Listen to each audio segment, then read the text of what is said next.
محمد ابراهيم هيرجع تاني. محمد ابراهيم وعامل مشوار لسه ماشي بيها، قطع حلوه لجعفر. جعفر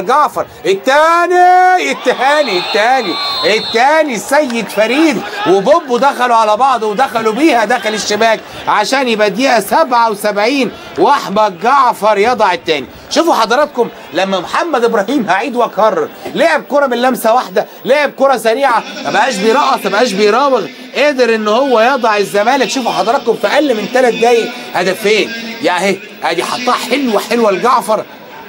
اللي قاعده تبين بقى هل جعفر تسلل ولا ايه النظام هنا. شوفوا بوبو والسيد فريد دخلوا على بعض هم اللي حطوها داخل الشباك. اهي ادي هنا اهو اتلعبت، قطع كويس قوي جعفر، خدها لهاني سليمان، وسع لنفسه كويس جعفر واتلعبت هنا. السيد فريد بيشتت، خبطت في بوبو ودخلت داخل الشباك. يبقى الثاني الزملكاوي في شباك الاتحاد السكندري.